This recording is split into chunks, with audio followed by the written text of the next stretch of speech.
mummy's with the maggots now. Death has come to your little town, Sheriff.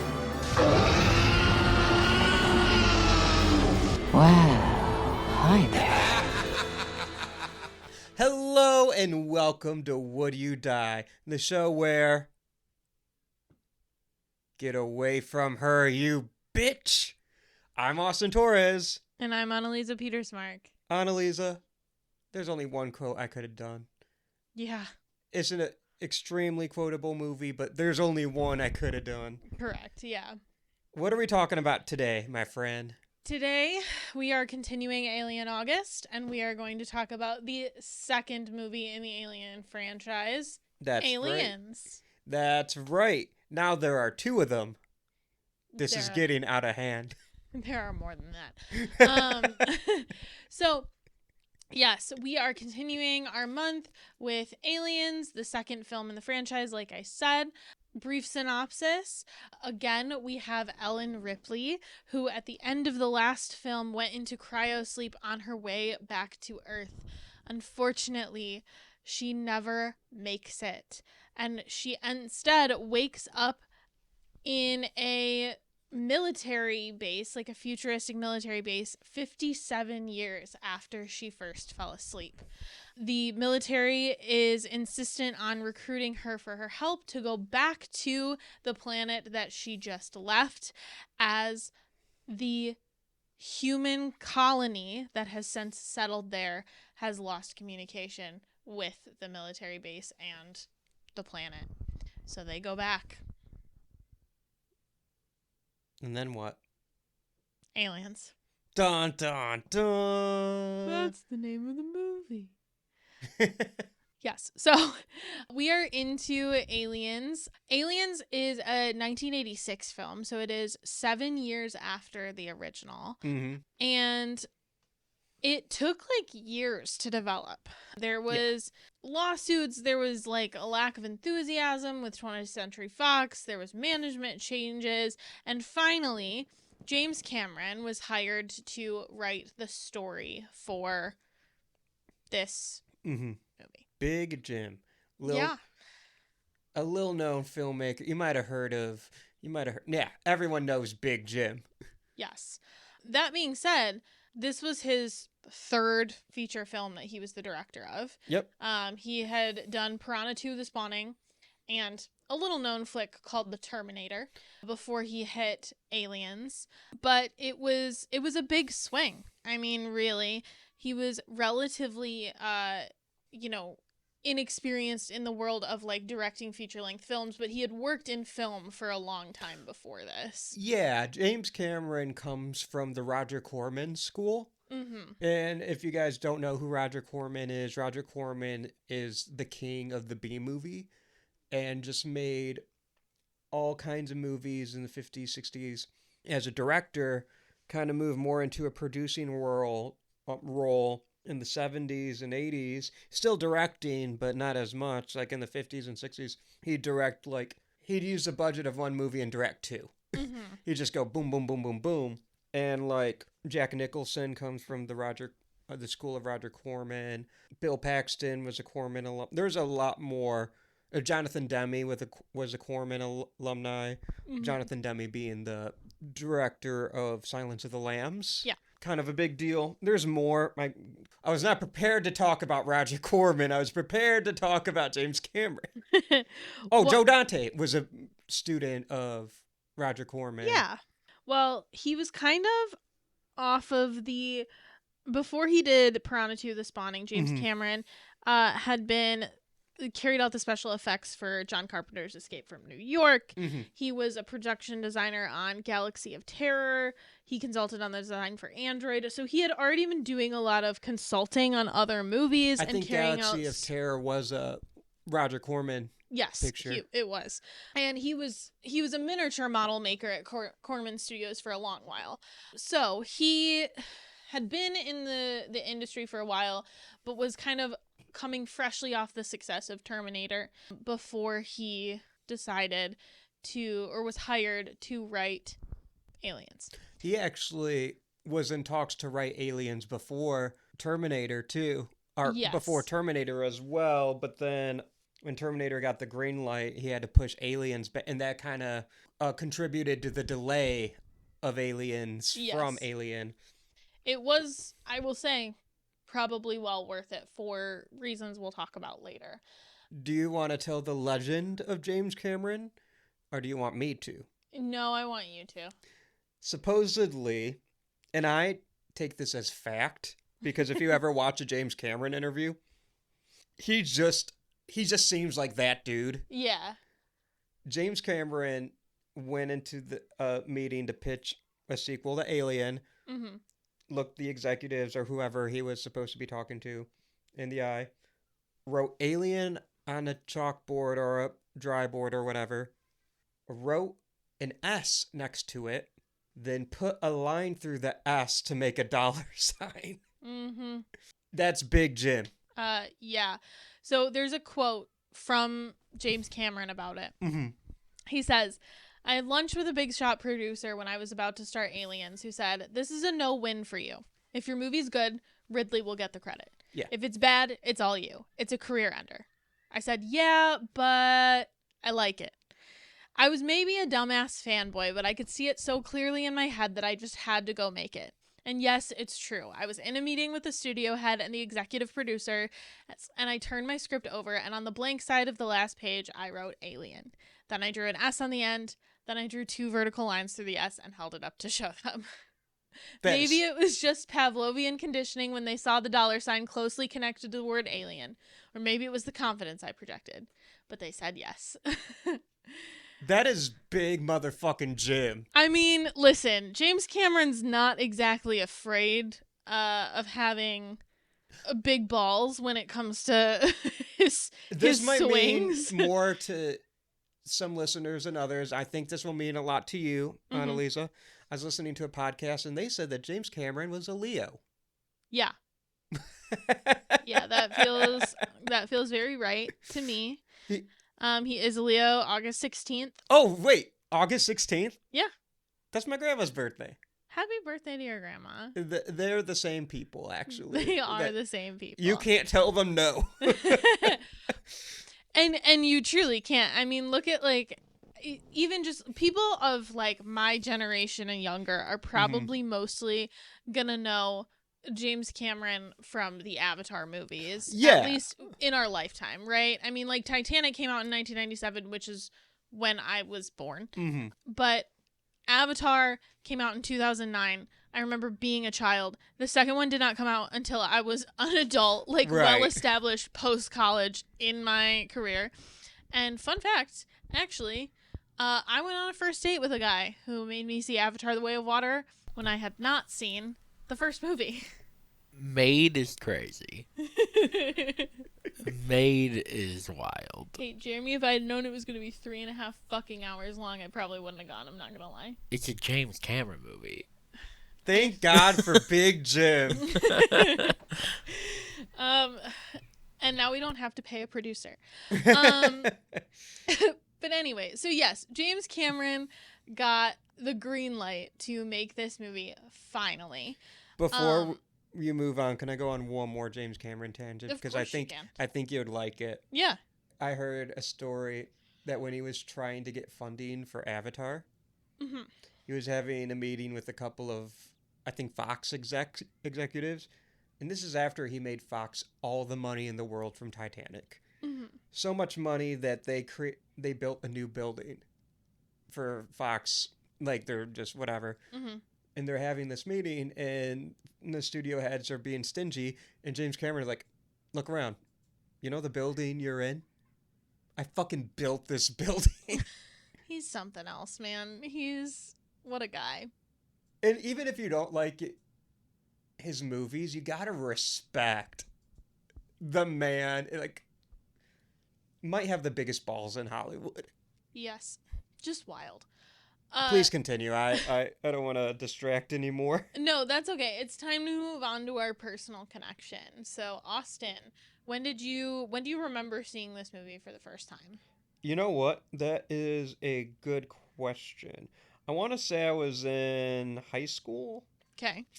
Maybe, because I didn't seek out the Alien movies because I just loved Alien so much, so it took me a little longer.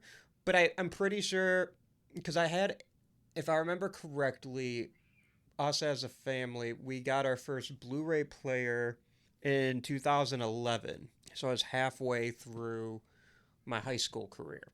Mm-hmm. And then Aliens was one of the first Blu-rays I bought. So I want to say I got it like in 2011. Like I watched it around then. Aliens. Ellen. Aliens. Ellens. I've seen this movie a bunch over the years. It's a classic. What is your personal connection with Aliens? Well, Jeremy and I kind of share the same personal connection with Aliens, which is Do very tell. similar to Jeremy's story last week about Alien, which is that we watched it at Austin's house on Saturday. It is now Wednesday, so we've had a couple days to sit on it.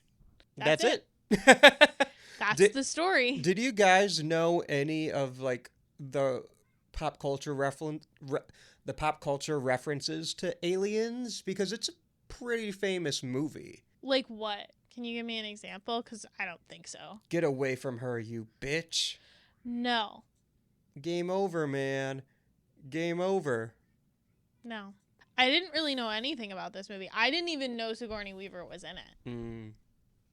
I didn't know if this was like one of those franchises where like the through line is like the alien and that's it. Or if it was like there were a few movies with her, if it was just that, I mean, like I didn't really know very much about it until we went into Alien August. So did you know any of the references? What did you know about this movie before we watched it? I knew it was a sequel. And I knew that based on grammar, there had to be more. That's about it. It's fair. It's heavily referenced in like Scream 2, just so you guys know. I was going to say, now I'm going to have to go watch Scream 2 again. Good news, you will. Well, yes. I'm sure it's one of those things that now that you've seen it, you're going to see references to it all over. Like in my what's popping in my brain is the zombie episode of Community, because Troy and Abed are dressed as Ripley in the power loader, and then Abed's the xenomorph queen. Mm-hmm. But if you haven't seen that episode of Community in a while, you might not remember that. Yeah, I mean, I definitely knew that was like an Alien reference, but I didn't know it was specifically to this movie. Well, I think Abed was more of like a true xenomorph, but yeah, Troy was in the Ripley mech suit. Nice. And Aliens, yeah, well, I won't talk about his cultural impact now. It's just funny to me that there was like no, like you guys didn't even know it existed. I'll tell you this, when you guys watch Alien Romulus, you're going to see so many references to aliens to the point where you're going to get a little annoyed. That's fine. But seeing Romulus first, yeah.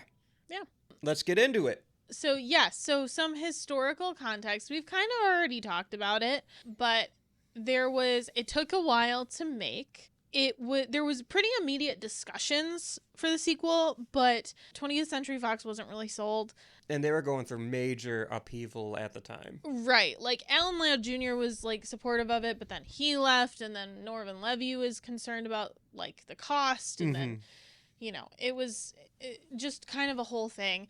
They kind of believe the Alien might have been a fluke, and box office returns from horror films were declining. Like, we were, kind of, other than, with the notable exception of, like, slashers, this was not really a huge time in, like, this type of horror, like sci-fi horror specifically. Right, because at this point in history, Predator had not come out.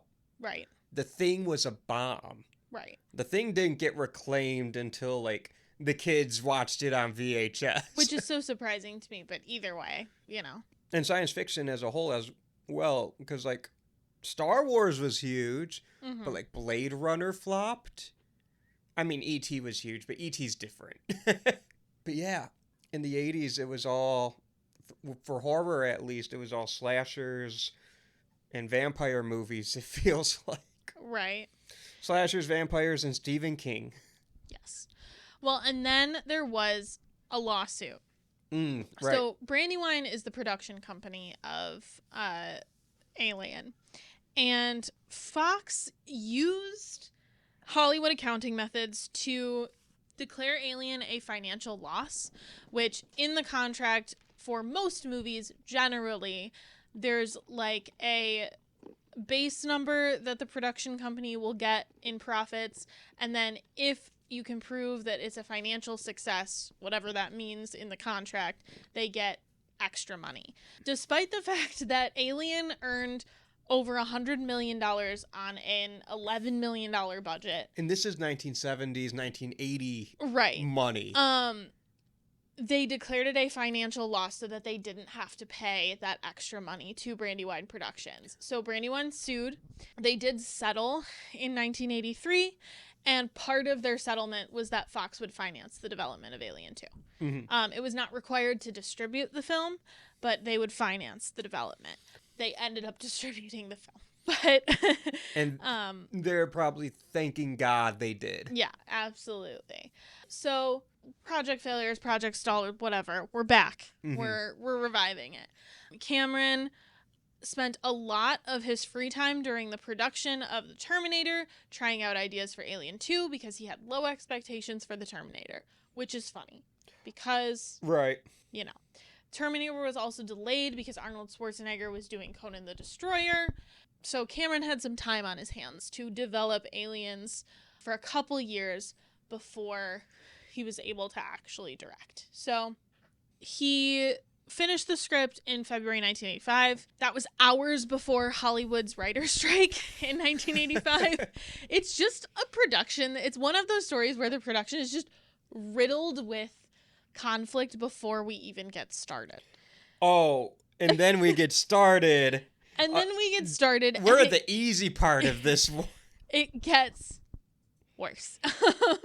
Like, this is a movie that it was hell to make in every aspect. Yeah.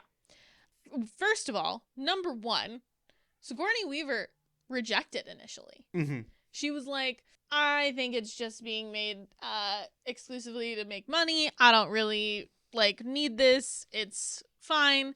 Negotiations were so lengthy that at one point they considered writing her out of the film. Just because they had to. Right. Of course, were they actually considering it, or was it a negotiation tactic? I don't know, but the agents heard, and then terms were reached. So, who knows? I was listening to a podcast earlier today. I forget what it was called. Sorry, guys. I can't shout it out. But basically, they were like, James Cameron knew that Arnold Schwarzenegger was under the same agency as Sigourney Weaver at the time, at least. And James Cameron's big buddies with Arnold. Mm-hmm. So he was like, I don't know if we're going to be able, so I'm going to write Sigourney. And then Arnold's agent kind of told Sigourney's agent, James Cameron did that on purpose. He was always intending for Sigourney Weaver to, but the studio didn't want to hire her because they didn't want to pony up. Mm-hmm.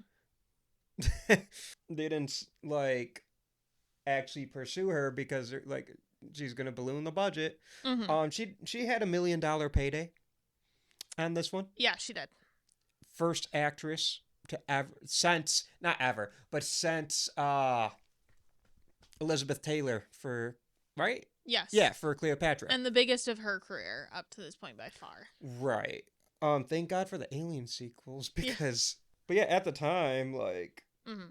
So the rest of the casting went pretty much without a hitch once they had Ripley on board. They found the rest of their crew. Mm-hmm. That podcast was called What Went Wrong. Perfect. The Aliens episode. Cool. So then you learned more about the filming. Mm-hmm. Yes. So principal photography was filmed mostly in England, near London. Pinewood Studios, I'm pretty sure, which is where they shot the Star Wars original trilogy. Correct.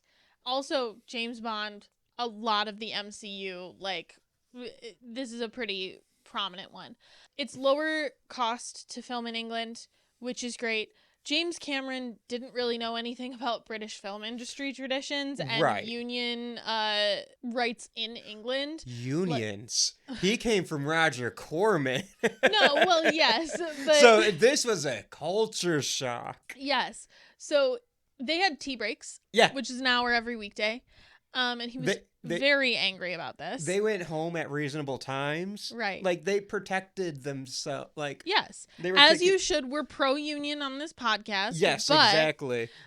Definitely not what James Cameron was used to. And so Right. Cameron would often take a hands-on approach. He modified set-ins. He did a lot of lighting himself, which again is a problem because that is a union violation. You're taking away the jobs from the people who are and it's pissing off the crew members. Exactly. Who a lot of these the crew of this movie, they worked on Alien. Yes. It's not like this is their first rodeo. Right. Some of them even worked on movies like 2001: A Space Odyssey. Right. And remember, Aliens is one of James Cameron's first movies. He was not necessarily James Cameron yet. So again, they were pretty dismissive of him. They were very much like, I don't really need to listen to you. You're not super, you haven't done enough to earn this position. His partner, who was also their producer, what is her name? Gail Ann Hurd. Ann Hurd. Yes, thank you. Was his partner at the time, and they were fully convinced that she only got the position because she was his partner. Right. He had trouble with the cinematographer. Dick Bush really wanted a very bright alien hive, which is not what Cameron wanted. He was replaced. The assistant director also ignored Cameron. A lot of stuff. There's so much drama. Yeah. It basically, Cameron fired Derek Cracknell, who was the first assistant director, and the Pinewood crew walked out in the middle of the day. Cameron called Fox. Hurd, he and Hurd were going to move the production out of England, and then Hurd convinced him not to. It was a lot. You know who saved the day? Who? Sigourney Weaver.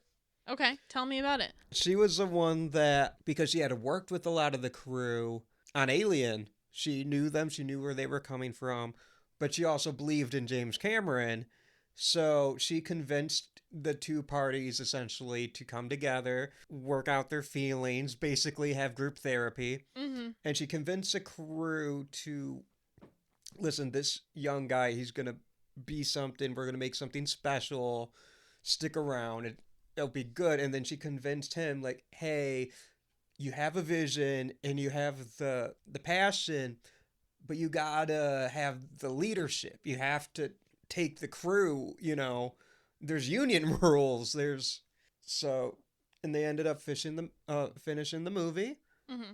We didn't even talk about how Hicks, the character Hicks, played beautifully by Michael Biehn, was recasted after a couple days or a week after shooting. Yes, I did forget about that. Yeah. James Remar, who's a pretty famous actor. I think he's best known for being the dad in Dexter. Okay. I think I heard. I know him from Tarantino movies, but I don't know if he's the dad in Dexter. I've never seen Dexter. I've never seen Dexter either. That just blew my mind. Yes, he is. I'm pretty positive, but I didn't even piece that together until you just said it. And I flashed to a scene in Dexter, and I was like, oh shit. Because I always thought John Lithgow was the dad, but I don't. No. John Lithgow plays a much different. He is not the dad. He is in there. But yeah, it was supposed to be. Yeah, it was supposed to be James Remar. Oh, James Remar was in Oppenheimer. That's fun. That is fun. Yeah, he's in a lot. Anyways, he basically decided to try out the local heroin. The cops broke into his apartment, arrested him, and he got fired. So James Cameron called up his buddy Michael Biehn, best known at this time for being Kyle Reese in The Terminator, and said, hey, you're playing this role. Be on set yesterday. And now Michael Biehn is a beloved character of this franchise, and works with James Cameron a lot. Yeah, that's crazy. A good thing, though, is shortly, a year after that incident, James Remar got sober, and he's been sober ever since.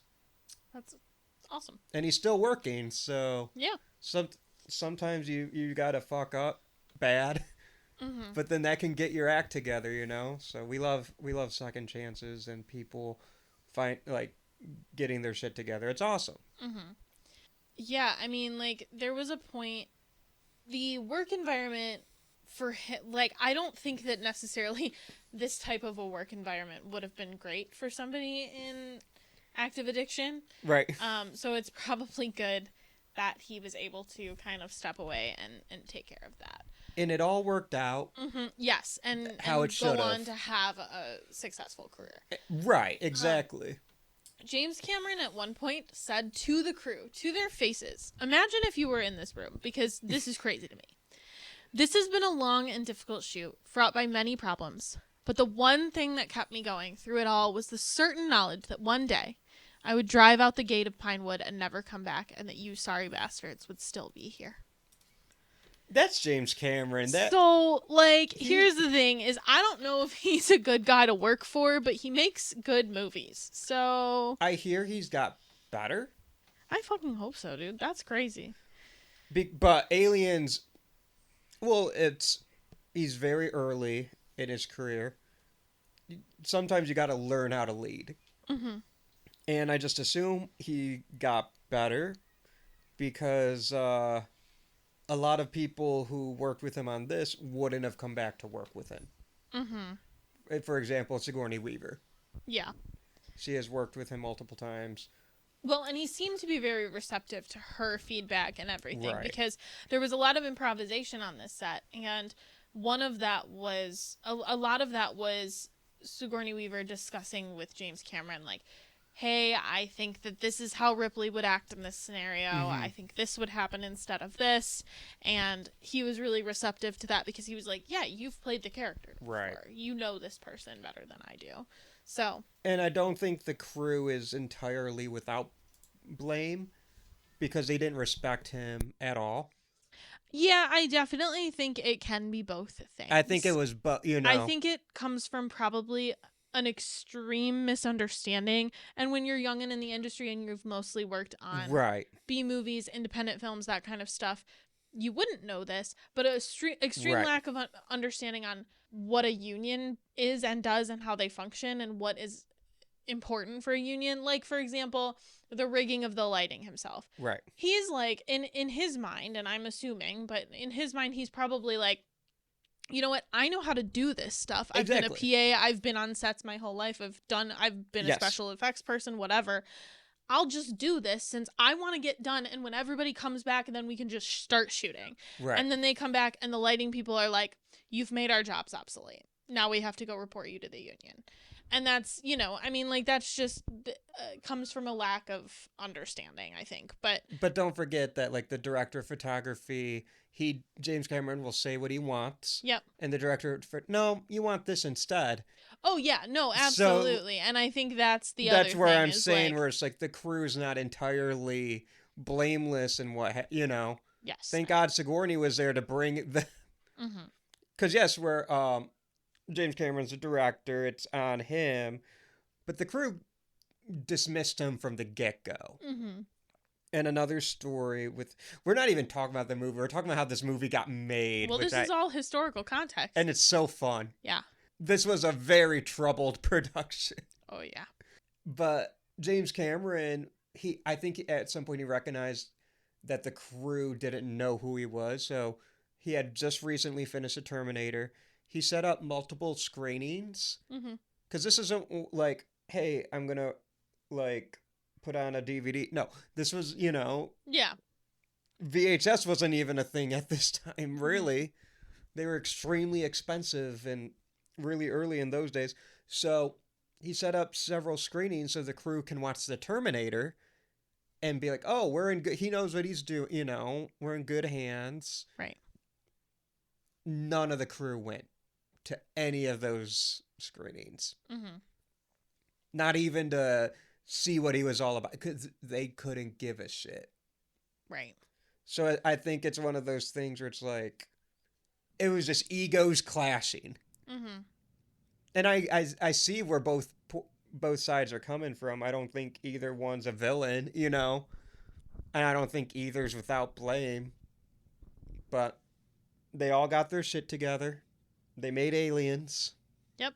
But also, because of that terrible shoot, editing got pushed back. Yep.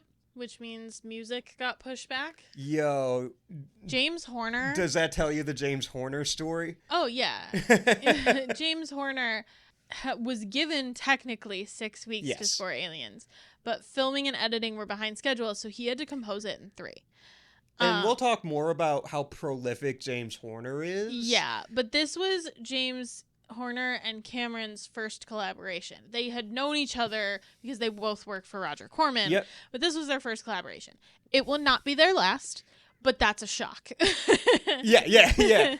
And it was their last for a little bit, Yes. for a while. I would have also been like, you know what? I need a fucking break. This Yeah. is awful. Yeah, so. But yeah, so James Horner is like on set and stuff, but he can't do shit because there's no edit. Right. And at some point, he goes and talks to Gail Ann Hurd about it, and like, hey, I have to get these notes in and get them to the musicians, and because I got to do my job. Yeah. Like clearly they didn't know what the scoring process looked like. Yeah. And James Horner is like, and he's telling them, hey, I can't do this. And Gail Ann Hurd's like, Gail Ann Hurd was a producer. Yeah. Not just a producer, a woman producer in the 80s. So she had to be tough as shit, and she was. She's like one of the few people that would stand up to James Cameron.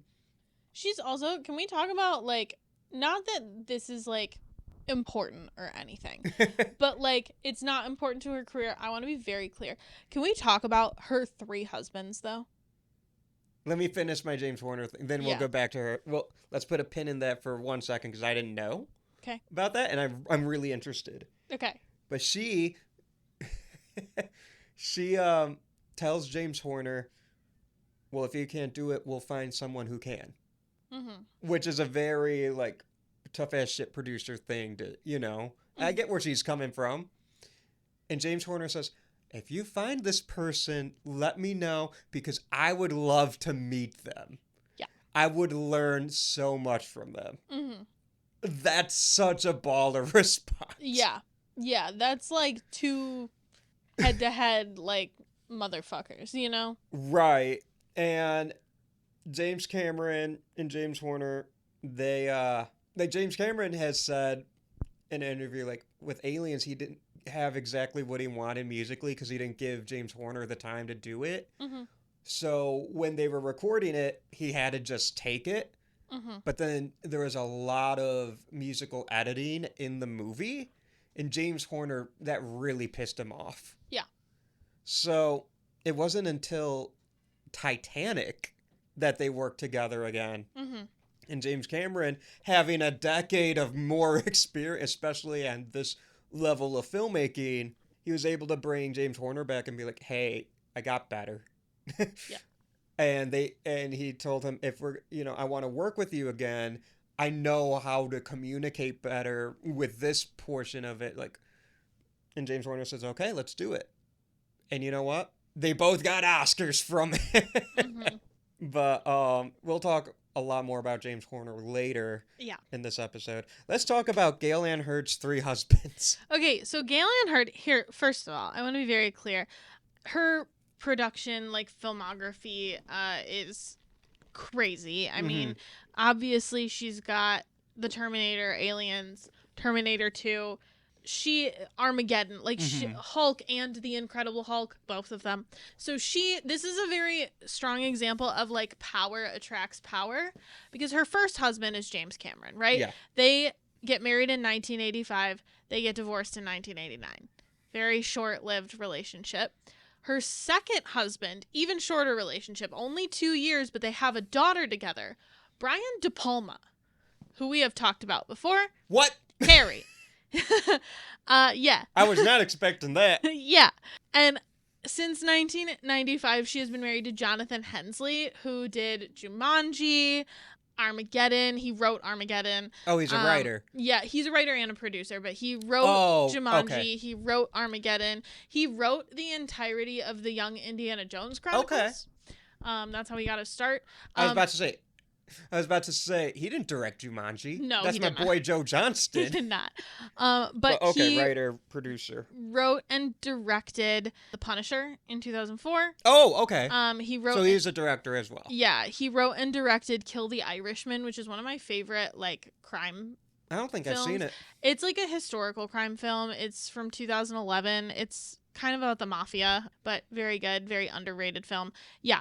He also has executive producer credits on Con Air, Armageddon, so. Mm-hmm. Some classic 90s action fare. Yeah, so just a very powerful woman right. who's got this kind of crazy roster. You know who James Cameron's second wife was? Yes. Speaking of power attracts power. His second wife is Gail Ann Hurd, but oh shit, really? Yes. Who was his first wife? He has been married 1, 2, 3, 4, 5 times. His first wife's name was Sharon Williams. I do not think she was famous, but his third wife, who I assume is who you're talking about, is Catherine Bigelow. Yep. Yeah. Yeah. Yeah. The Hurt Locker. I mean, remember when The Hurt Locker and Avatar were nominated for Best Picture in the same year? Yep. And then she won. Yeah, I do. That's real good. Who's 4 and 5? Linda Hamilton, who is Sarah Connor. I know. I didn't know they were married. Yeah, they were married for 2 years. And then he's been married to Susie Ami, who's a former actress since 2000, so a very long time. So he found his partner. He found his person, yeah. Mm-hmm. Found his person, yeah. But yeah, he loves strong women. Mm-hmm. Because Linda Hamilton, I know you haven't seen Terminator 2. No, but not to out you on the podcast I know like who that. Sarah Connor is. You know her biceps. Yes. I get it. Yeah. Linda Hamilton rules. That's so funny. Mm-hmm. He loves strong women. But you see it in the writing in Aliens with Ripley. Yeah. Mm-hmm. Absolutely. So let's talk about this movie. How do I want to put this? This movie was wild for me because I think tonally it's so different from the first movie, but it's also it feels very Evil Dead versus the second Evil Dead to me. Evil Dead 2? Yes. Yeah, that's the other name for it, correct. But it feels much like that. And they're different stories. I want to be very clear. But the action sequences are almost the same beat. The plots are similar. The plots are very similar. The stories are very different. This one is very much more guns blazing. It's an action movie. Yeah, it's an action movie, I think, more than a horror movie. I think definitely is. For sure horror scenes. We talked about this off mic, but Jeremy brought up this point, so I want to give him credit. But the scene with Ripley and Newt in the lab with the face huggers, horror scene. One of, I think, I won't say one of the greatest horror scenes of all time, but I think maybe one of my favorite horror scenes that I've seen. It's one that appears on lists a bunch. Yeah. So James Cameron did say at one point when he was making Aliens, he wanted to focus less on horror and more on terror. And I was like, what the fuck does that mean? But I think I kind of get it. I do. Yeah. Because there's great horror scenes in if you watch Aliens at the right age, it's scary. Oh, yeah. Or if you watch it at I don't know, you could be an adult, and if you're not used to horror films, I think you would find Alien scary. I do think it makes the Xenomorph less scary. Yeah. Here's the thing, and no, this is Alien. Oh my god, I can't stop. I can't stop doing it. Also, you said it earlier this episode, and I let you be, but you did it the second time, and I said, I was licking my chops. Yeah, that's fair. It's my time. The weird Jeremy, I believe, said this on the last episode, so forgive me. It's been a couple of days since we recorded it, so I don't remember exactly. But I believe he said this on mic. He definitely said it off. One of the kind of unfortunate drawbacks of getting better special effects is that you see monsters more, Mm-hmm. and that can sometimes have the inverse effect of making them less scary. And it's not just seeing the monsters more, it's seeing the more monsters. Yes. I mean, yes, in this one there are more of them. It's an army. And I think it makes it less scary because the terrifying thing about the xenomorph is that it killed 6 people with no help Right. on the day it was born, on its birthday. And I think Happy that... birthday! And don't get me wrong, I understand that Yeah. the point of this one is that, like, they are Marines, right? Right. But they are... You're going against... I don't even know how many it ends up being, but a lot more xenomorphs than in the first one. And it's not as... Like, it's harder for them to kill them. Right. And so, even though the fact that you'd have more should be more terrifying. And it is because we know that off screen they killed this entire human colony, right? Like, we Right. know that, but we don't see it. So I think in effect it doesn't have the same like impact on us as Right. as the first one does. And you see the Colonial Marines take out quite a few of them. Mm-hmm. Another aspect where I think this film makes the xenomorph less scary is it kind of gives them a more defined like personality or Yeah. like behavioral Yeah. system where they're basically a bug hive mind now Mm-hmm. who obey they're basically bees. Mm-hmm. Whereas in the original, you don't know this creature's instincts. It's for lack of a better term, working on an alien mindset. Yeah. Whereas aliens, I think, kind of not normalizes the xenomorph, but like ironically brings it to Earth a little bit. Mm-hmm. But it's fine because the xenomorph queen fucking rules. She does. That is true. She's like for sure the best part in this movie. And is she scary? A little. Is she fucking awesome? Hell yeah. She is a really good part of the metaphor, I think, too. Right. Which, we'll get to in a minute. Before we get too deep into, like, the themes of the movie, though, Mm-hmm. I kind of want to stay on the surface, and I want to talk about something that this movie introduces that is going to become a through line in the rest of the movies.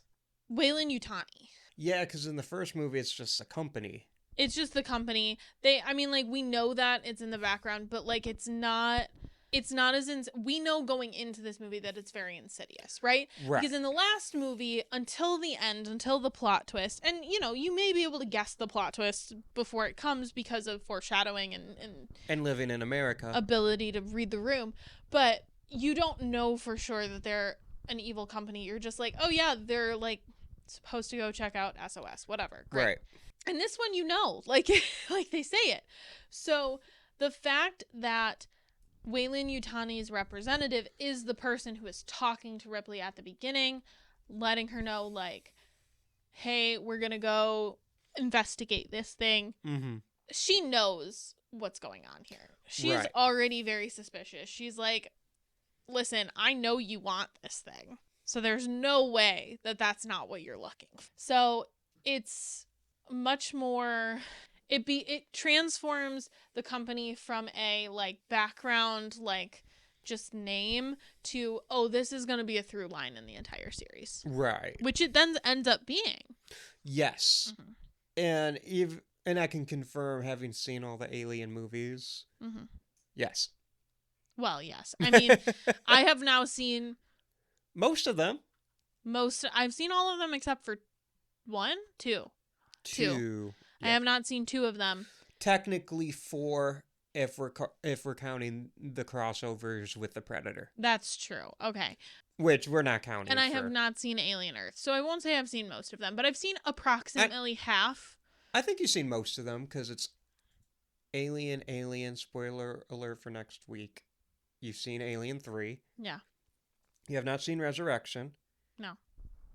You have seen Prometheus. Mm-hmm. You have not seen Covenant.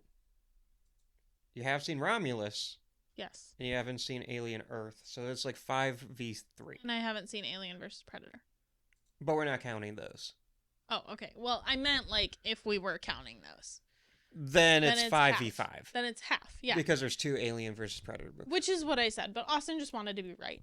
Anyway, the point is, it's in a fucking lot of them.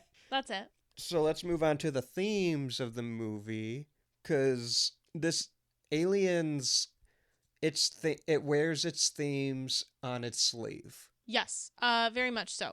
So, again, another theme is capitalism. We talked about this last week. That's kind of a thing That's through the just whole through thing. line That's for the the Wayland series. Yutani of this whole Right.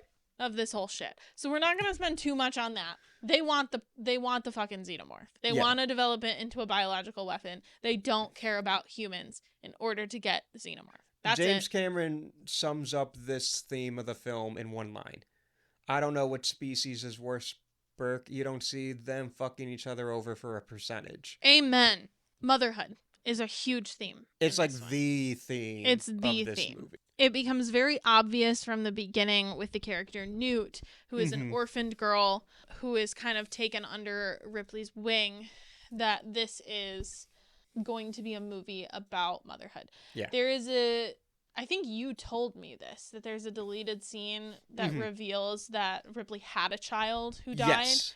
And so And I believe it was restored in the director's cut, yes. which we did not watch. We watched the theatrical cut. Yes, and apparently her child died while she was in stasis, which is very tragic. She doesn't even really get a chance to grieve her.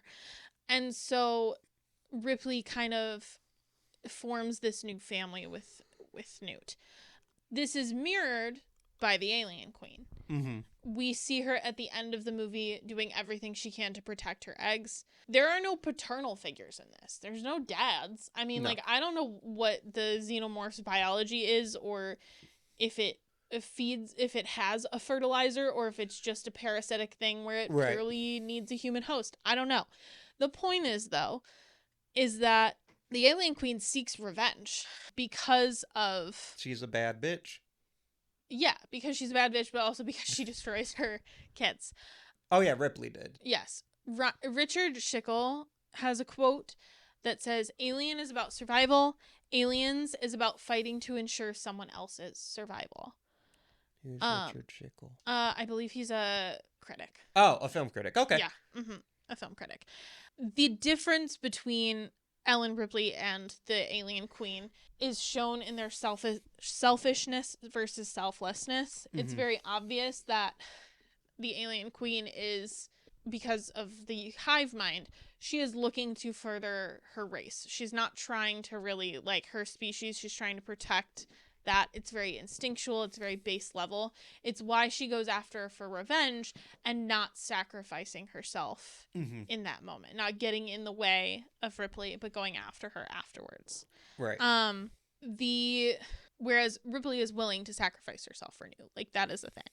Yeah, because Ripley goes into the Queen's lair. Yes. To save Newt. There was a lot in the 80s of fear of, like, overcrowding and overpopulation and dwindling resources and pollution. This is kind of prevalent in this scene. They are parasites. They are invasive. They are overpopulating. They are not native to this moon that they are found on, and they discuss that in the first movie. They are not, well, no, they discuss that in this movie. They're like, there's no species that are native to this planet, and she's like, yes, no, I know, they came there. They took over. I said like 8 times in this briefing, they're not indigenous. Yes. This isn't our system. I know that. I'm quoting the first movie, but well, you know, it's a sassy franchise. It really is. I like raping. Yeah, amen. So it is very much about this motherhood and this sacrifice that Ripley goes through with Newt. And we will talk about, obviously, spoiler alert, the future movies, what's done with that. But for now, that's where we'll leave it. This one hits masculinity versus femininity very hard because of the in-your-faceness of the Marines. Yep. And specifically, like, obviously Ripley, but also, like, the other female characters. Vasquez. Vasquez is a huge one. Yo, Vasquez, have you ever been mistaken for a man? No. Have you? Ah. Crazy. That line's so awesome. She's really good. Yeah. Take that, Bill Paxton. I fucking love Bill Paxton. Rest in peace. I do too. He's so good in this movie. Yeah. Private Vasquez, super, super wildly masculine, like stereotypically masculine woman, Mm-hmm. played by Jeanette Goldstein. You know who else she plays? Who else? She plays the mom with the kids in Titanic. True. Yes, she plays Irish mother. That's her actual thing. Yep. And now she has like a store where she sells bras. It's like a really successful chain, I believe. Oh. She's a businesswoman. I Hell did not yeah. know that. But yeah. Well, anyway. Yes, Jeanette Goldstein does a great job as Private Vasquez, however problematic that may be, in modern day. I think I heard that she has like Brazilian descent. Which- she is But they white. spray tanned her. Yes. They did. They darkened her face and her features. Yep. She wore contacts. She is a ethnically Jewish person. Either way, she is like a very stereotypically masculine Mm-hmm. person, especially in this specific time frame. Now, obviously, this takes place in the future, but we're talking like the time frame that this was filmed. And she has the biggest gun. Yeah, she does. Hint, hint. Remember Predator? Remember the Jesse Ventura gun? Yes. It's the same gun. Like she... Yeah, listener, absolutely. she is Jesse Ventura, except 5'2" and with Latina vengeance. Mm-hmm. Latina fury. Sure. So Ripley is often compared to Rambo. She's often dubbed Ramboette. It's the hair. Yeah.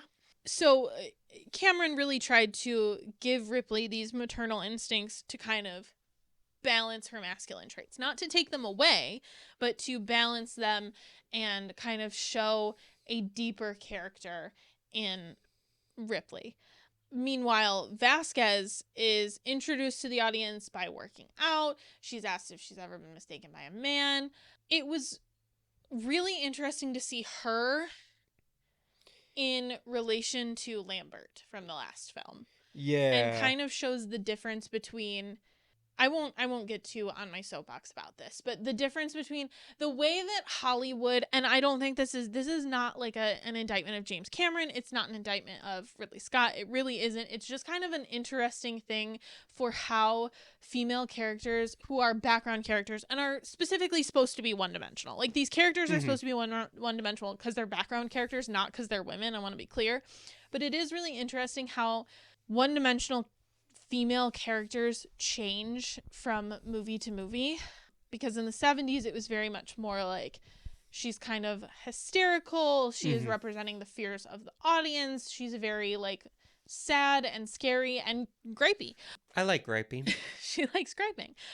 Whereas in this one, they very much wanted to make it so that you knew that Vasquez was strong, so they Right. made her very stereotypically masculine. She has the biggest dick in the Which entire is- Marines. Yes, which is very, very 80s Yeah. action movie of you. If you're gonna have a woman, that's, you know, like, and it's not the damsel in distress, Right. but they're a one-dimensional character. They're not like Ripley, who's able to have more screen time, so you see her character kind of develop in both of the ways. Right. Then they're going to make her, like, ultra butch, you know?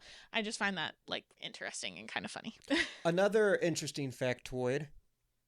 You brought up the Rambo comparison. Mhm. James Cameron was writing the screenplays to Aliens and Rambo First Blood Part 2 at the same time. Okay, nice. I didn't know that. He had two separate desks set up that he'd work out with one desk dedicated to Aliens and one desk dedicated to Rambo, Mm-hmm. which I think is pretty fun. This movie is also an allegory for the Vietnam War. Yes, he has said that. Fun facts. The Marines have bigger weaponry. They have technology. It is largely ineffective against a local enemy who is generally doing guerrilla warfare, if that's Right. what you want to call what the xenomorphs are doing. Ripley also struggles from PTSD. That is like shown. That's not like a modern take. That's like literally shown. Like she suffers from these horrible nightmares because of what she faced. That's PTSD. Right, exactly. And it's a very 80s movie because it really plays on the like Ronald Reagan era like mistrust of the United States government and corporatism and kind of this idea that conservatives were really holding on to at the time, that you must be like on the side of the good guys, quote unquote, in order to win and be successful. In this case, the military. Whereas Aliens is very like defiant of that. Right. Ripley is only able to be successful because she doesn't listen to and adhere to what the military is saying, and the other characters end up following her because of it. Right. Because she is intimately familiar with this scenario. She's been there, done that, and that is not something that the other characters, despite their big weaponry, despite all their bravado, have gone through. So, yeah. I have a question. Yes. This movie features a strong female protagonist. Mm-hmm. Is critical of a conservative government. Mm-hmm.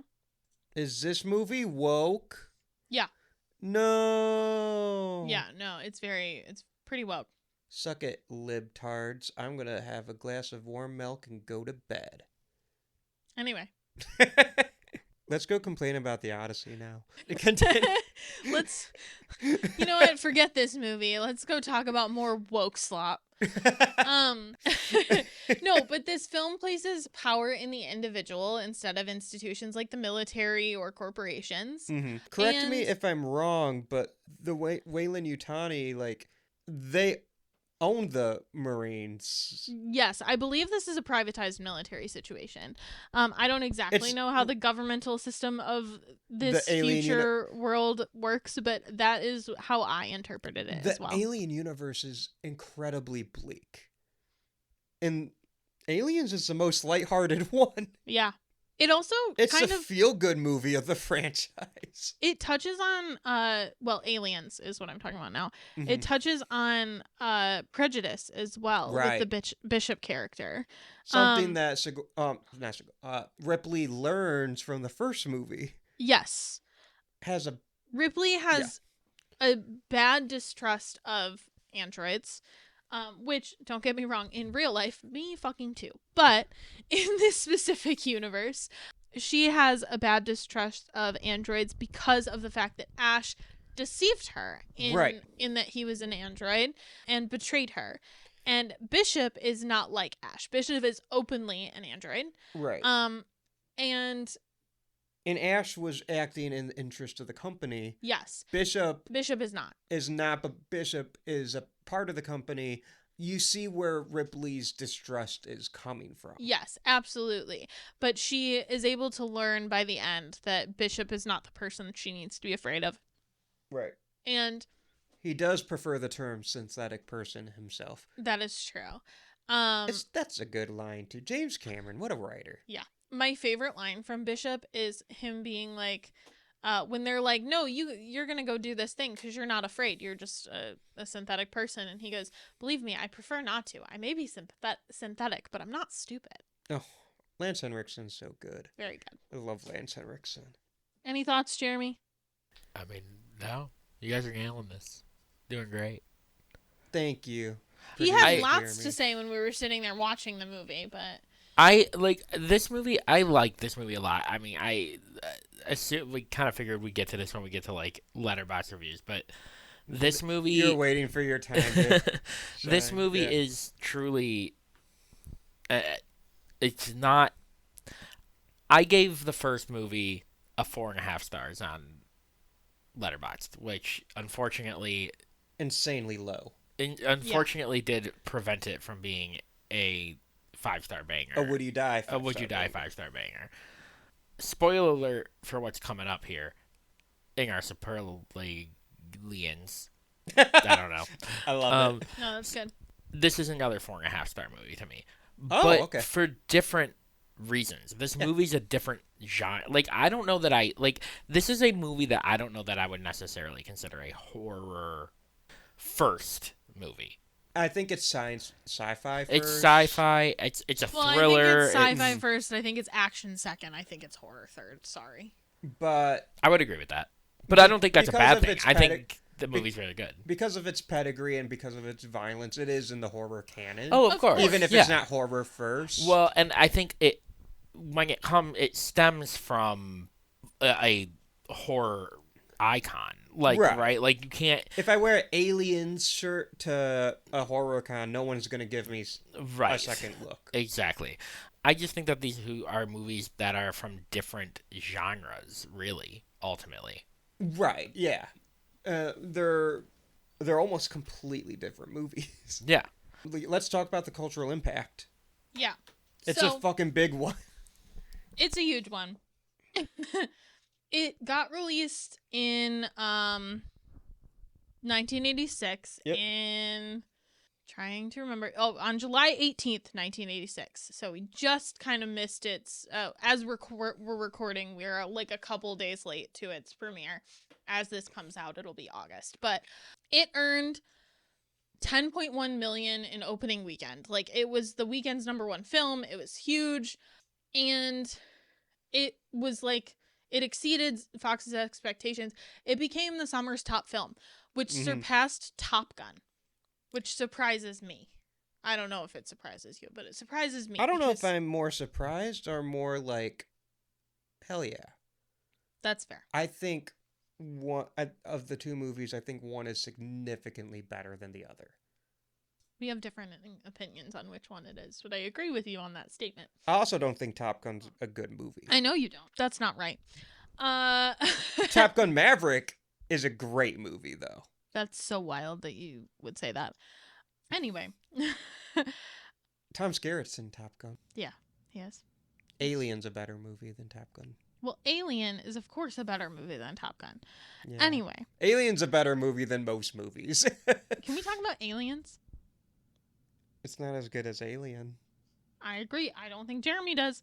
A lot of people think Aliens is better. So, yes, this is the other thing is Alien and Aliens, which I found this out from Austin on Saturday, are in kind of this debate on what is the better movie. Mm-hmm. And I find that so shocking. Like, so shocking to me. Because one of them is by far a better movie to me. I don't even think it's close.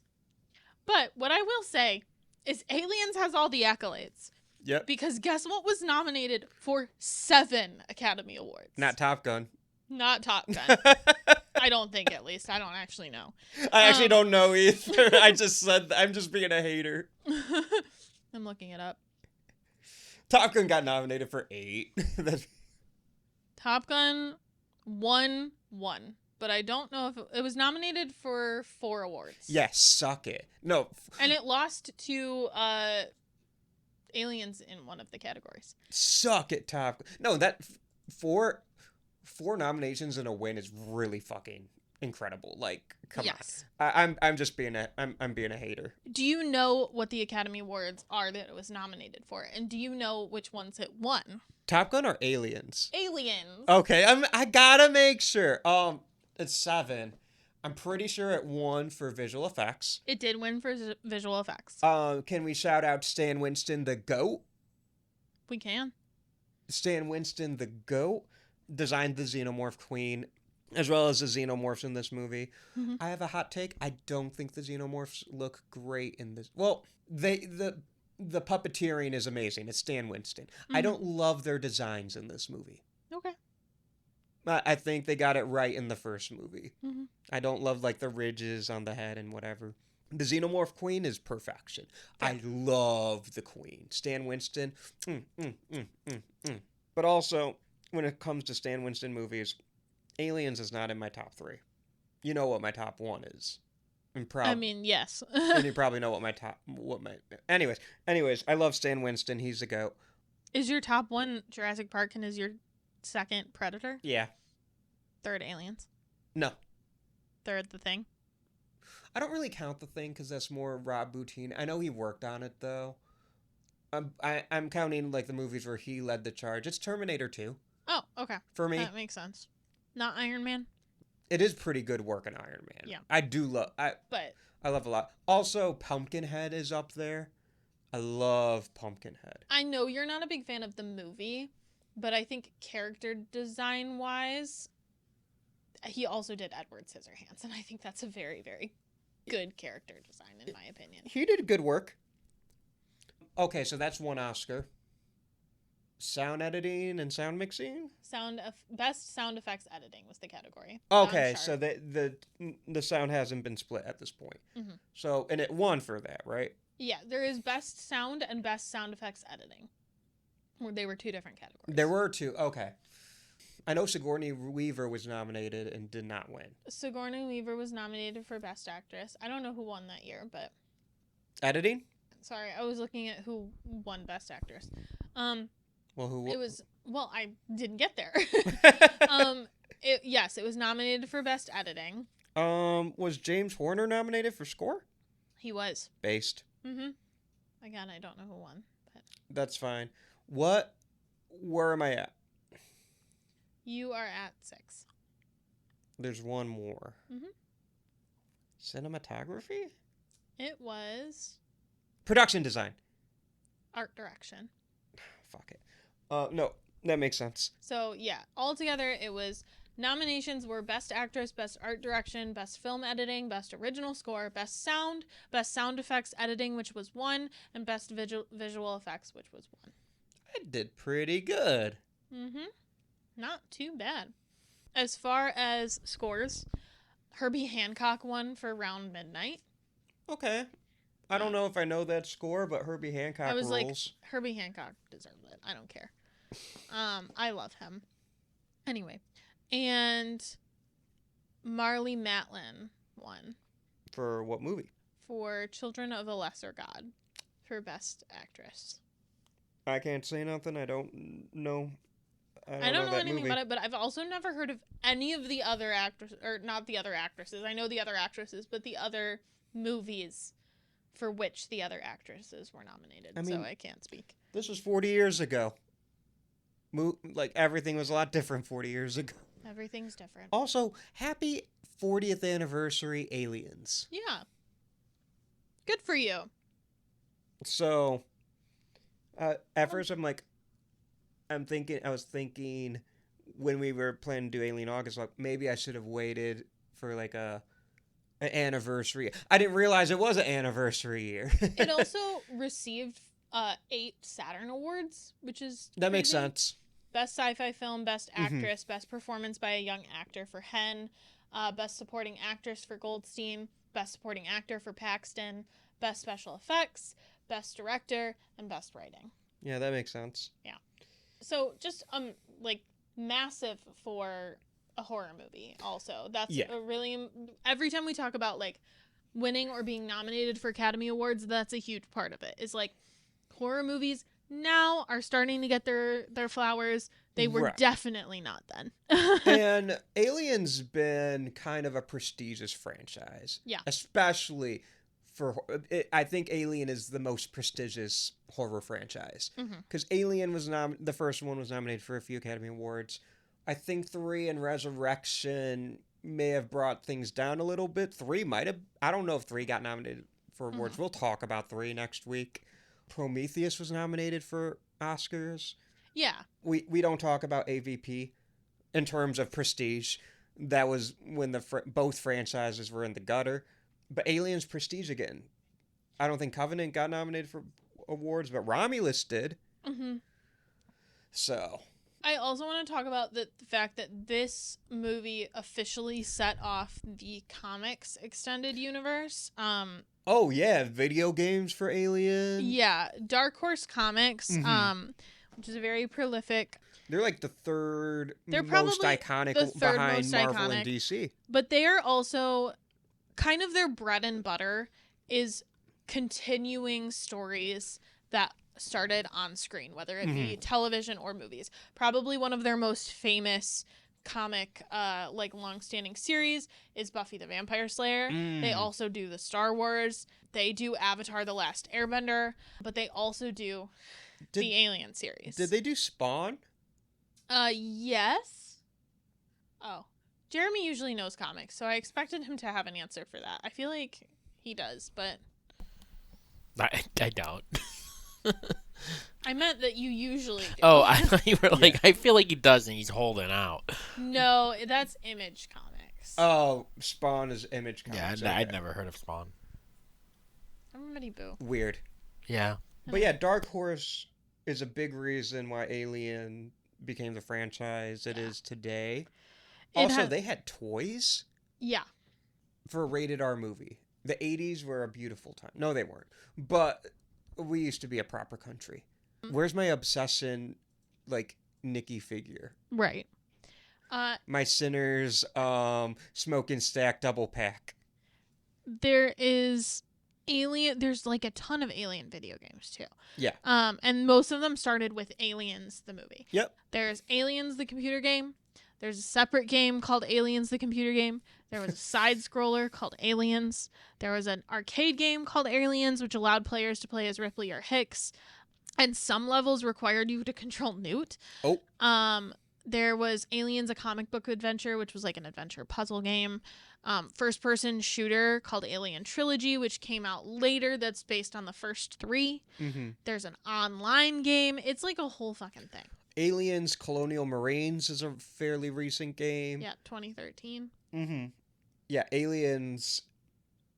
Alien is the first film. Alien is a Mount Rushmore of horror film. Yeah. Aliens is the franchise film. Yeah. Aliens is the one that made it be a franchise. Right. Both in the literal and like figurative expanding like sense. So, yes. Yep. What a film. Should we talk about our soup aliens? I don't remember what he said, but it was good. Alienslatives, superlins. Superlians. I think I said superaliens. Superlians. Are superlinutes. Are Cute. Hickslatives. Hickslatives is good. Hudsonlatives. Or Bill Paxtonlatives. Vasquezlatives. Bishoplatives. Game overlatives. Who would you save? I'd save Vasquez. Okay. That's good. I have a soft spot in my heart for ripped Latina baddies. That's fair, I suppose. Who would you save? Or would Vasquez save me? Who would you save? This is a hard one. You could say Vasquez too if you wanted. I would save Hudson. Game over, man. It's yeah. I like him. He's cute. What's the one line where it's like, I don't know if you've been keeping up with current events, but we just got our asses kicked. Exactly. Hudson's a lot of fun. Like I said, Bill Paxton, a legend. So good in this movie. What is your favorite scare? In this one, I love when we get into the fake out happy ending. Oh, here's the real ending, the secret fourth act of the movie, which alien movies love, where it's revealed that the queen was a stowaway on like the lifeboat ship, and she just comes out and impales Bishop, and the milky goo just starts going everywhere. If that was red, this would have been an X-rated film. Yeah. Because that comes out of nowhere.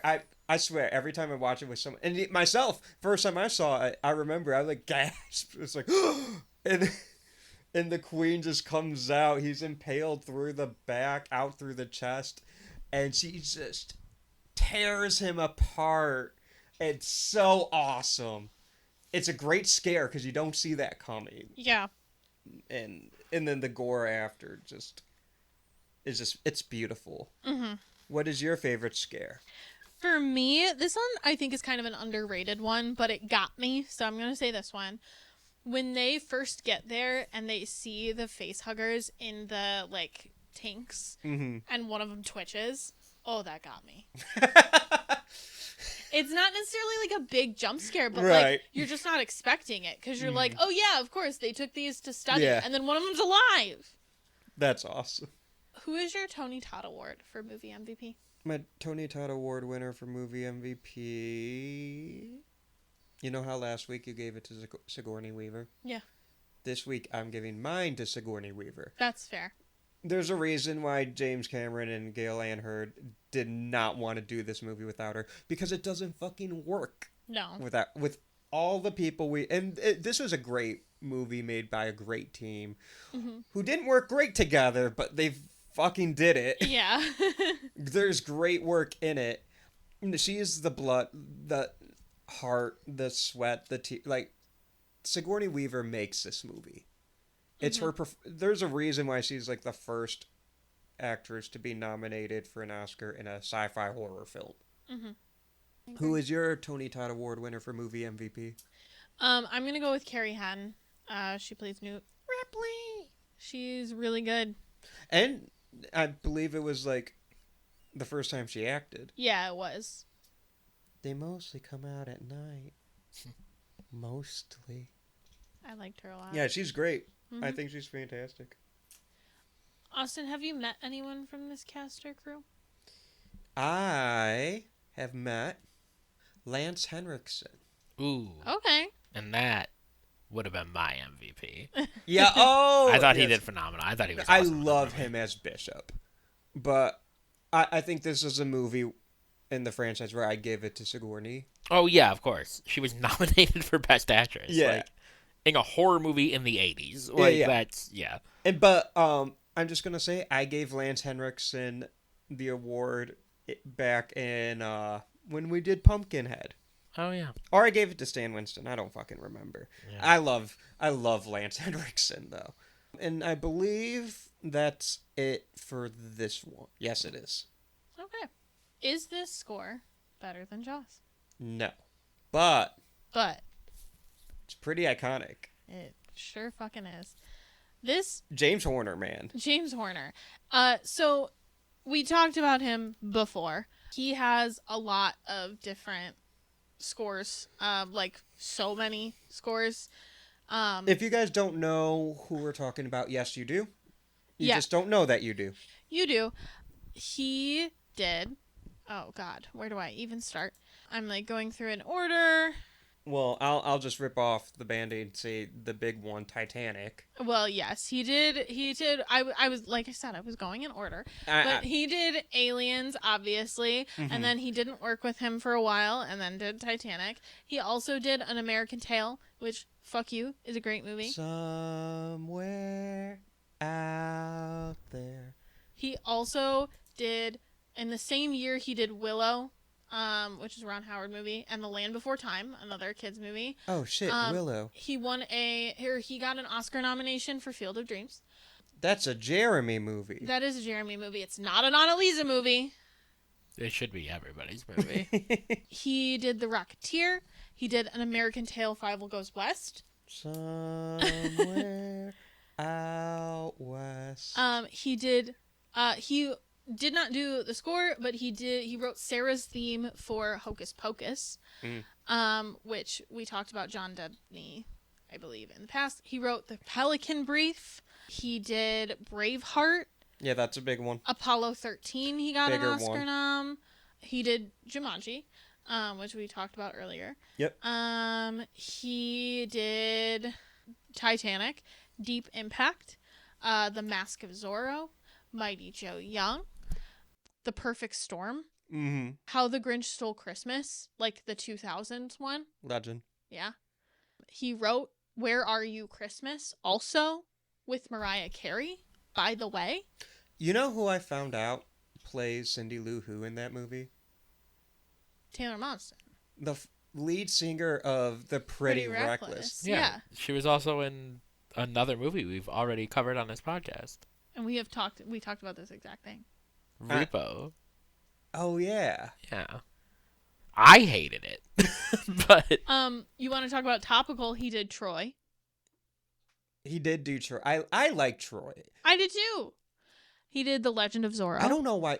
I gotta say something real quick. Okay. All the idiots trying to compare Troy and The Odyssey, they're different books. They are. They're different stories. What the fuck? Mm-hmm. That's like, hey, you know what? I can't even think of a stupid analogy. That's how fucking stupid it. Anyways, sorry. Yeah. We're not here talking about Homer. I'm gonna keep going. He did Avatar. If you didn't know. I knew. He did The Amazing Spider-Man. Underrated score. His last, he had 3 posthumous releases. Probably his most famous one was The Magnificent Seven in 2016. He did a lot of shit. He is prolific. He passed away really young. I think it was a plane crash. Yes. He died in a plane crash. He was the only occupant of the aircraft.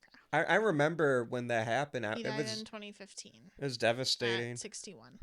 In 2005, the American Film Institute unveiled their list of the top 25 American film scores. Now, obviously, this list is a little outdated now. It's 21 years old. But at the time, 5 of his scores were nominated. None of them were chosen. He was the most nominated composer to not make the top 25. It's insane that that Titanic didn't get him in. His 5 that were nominated were Field of Dreams, Glory. Oh, Apollo, Glory's so good. Yep. Apollo 13, Braveheart, and Titanic.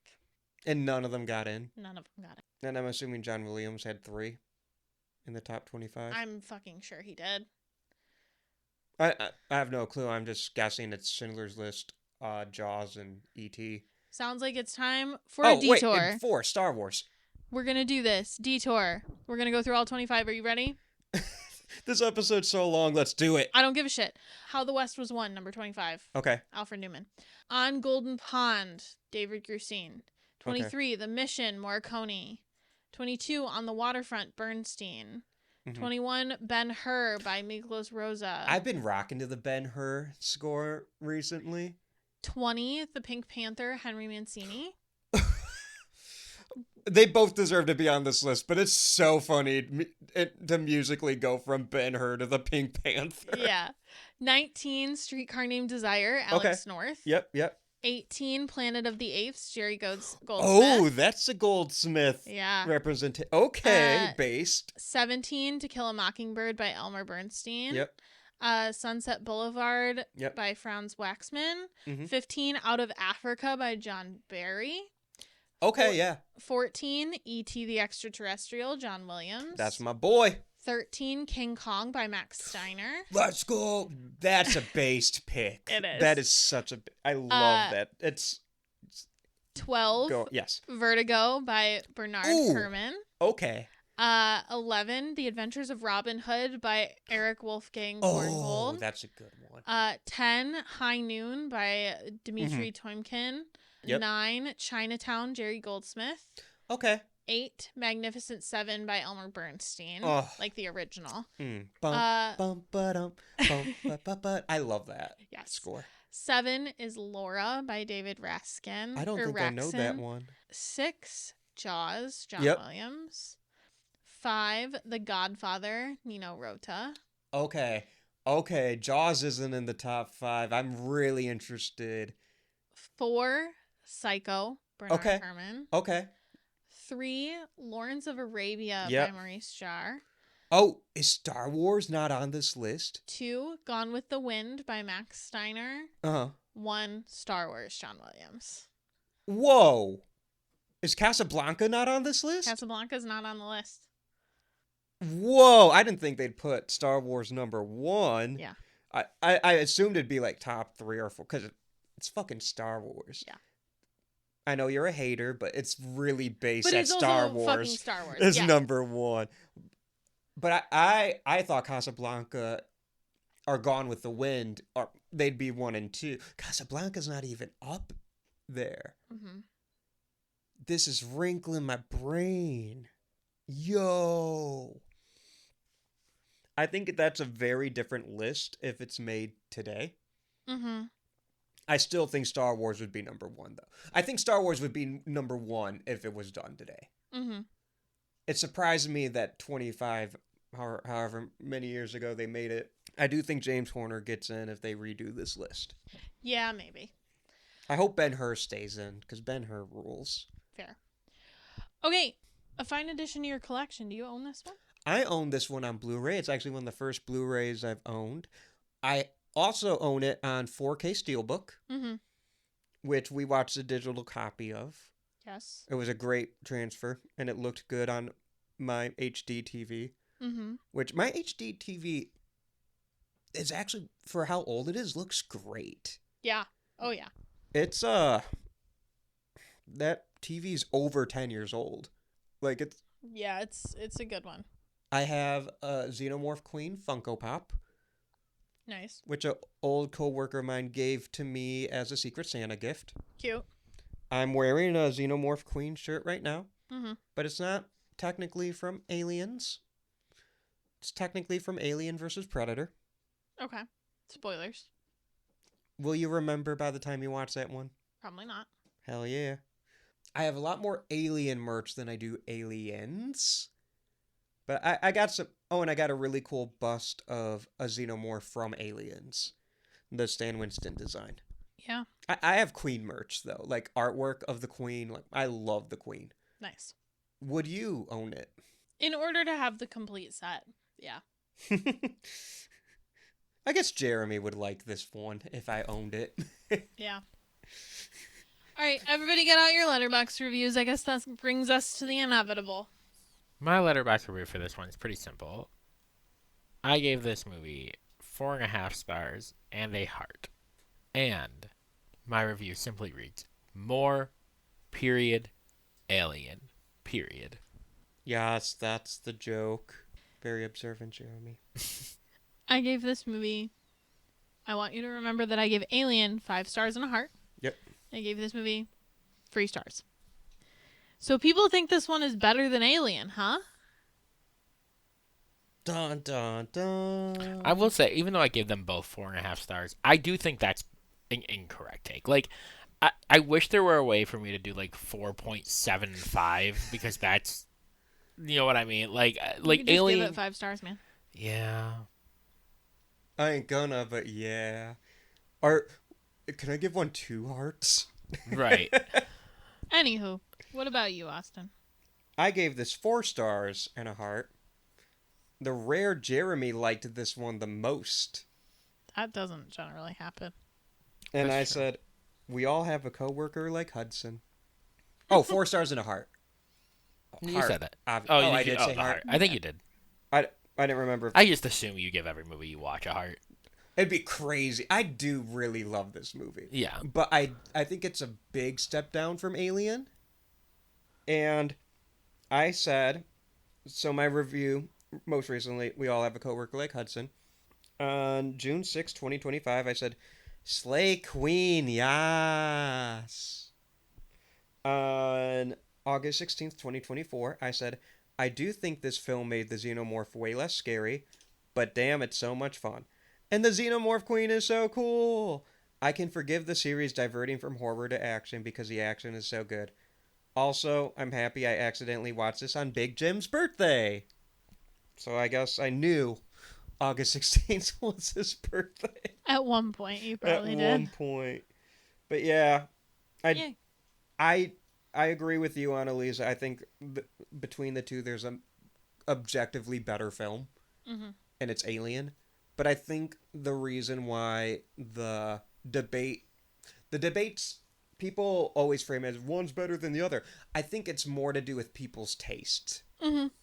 And believe it or not everyone's a fan of horror. That's true. So, I think a lot of people like Aliens more because it is more of an action movie. Mm-hmm.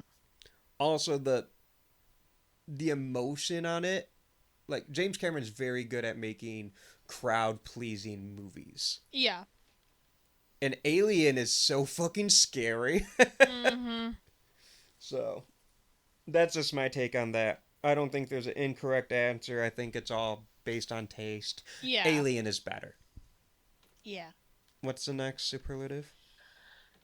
Supernatural alumni. We got one. Is it Lance Henriksen? It is not. It is That's kind of surprising. Mark Ralston, who plays Private Drake. Oh, is he the one that gets just obliterated by the acid blood? Yes. He is in 2 episodes of Supernatural playing a demon called Alistair. Hell yeah. Yeah.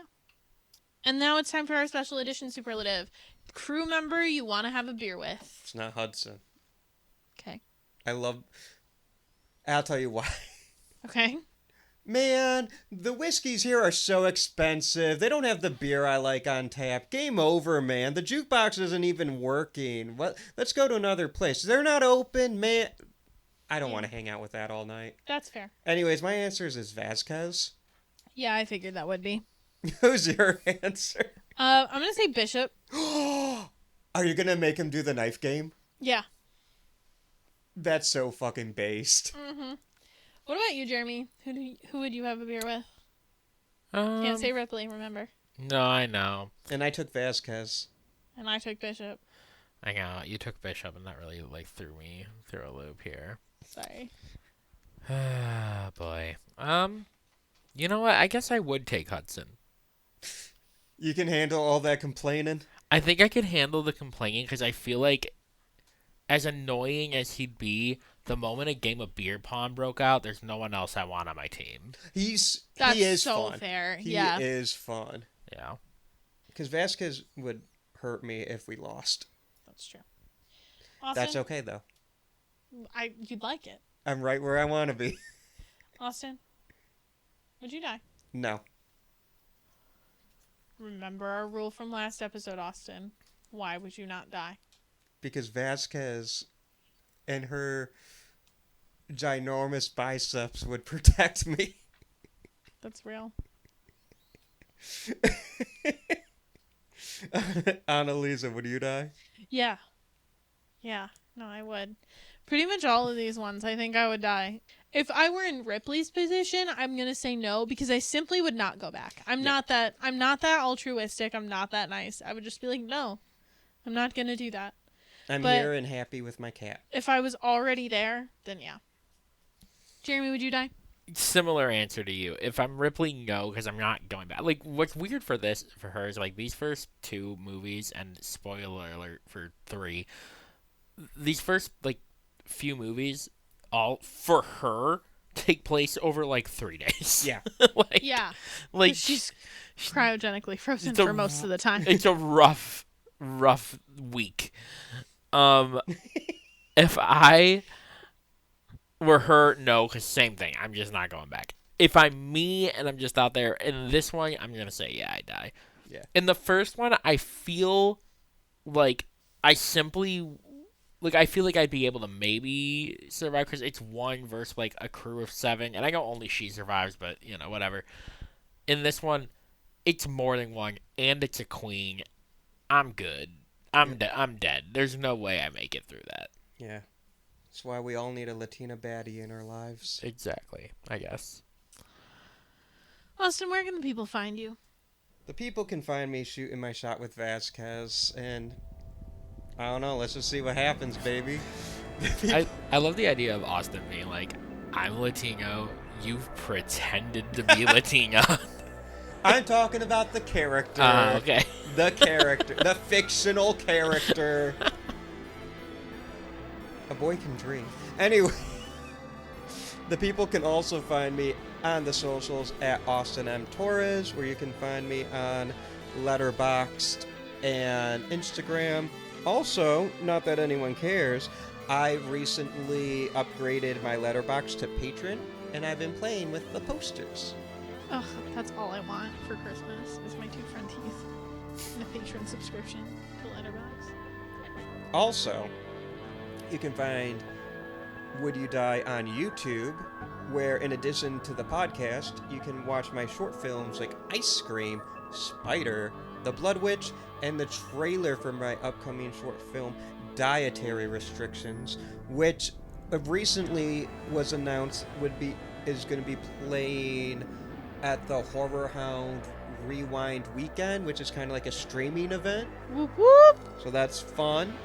Subscribe to our Patreon for only $3 a month. You get a exclusive monthly bonus episode, couple written posts Anneliese's been doing, and the bi-monthly Godzilla Project, where I, the lifelong Godzilla fan, show Godzilla newbies Anneliese and Jeremy every Godzilla film.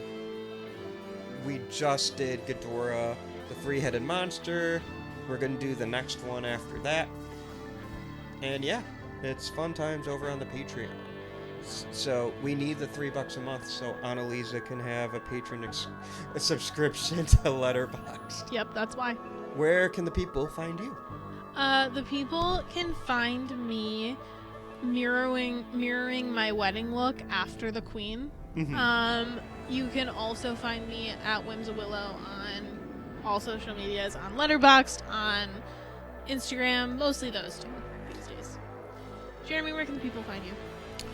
People can find me not waking up from my cryogenic nap and just trying to sleep through all the nonsense. You can also find me at Annually Funny across all platforms. Thanks, Jeremy, for producing our podcast. Thank you so much to Josie Palmer for doing our theme music. You can check her out on Spotify, Apple Music, any other places you find your music. Thank you so much to Alec Gibson at Crosshook Creative. He does our graphics on our social media. You can check out his work at wearecrosshook.com. Austin, do you have a hint for the next episode? It's the next movie. Yeah, fair. Until then, I'm Austin Torres. And I'm Anneliese Petersmark. This is the crew of the Sulaco, signing off.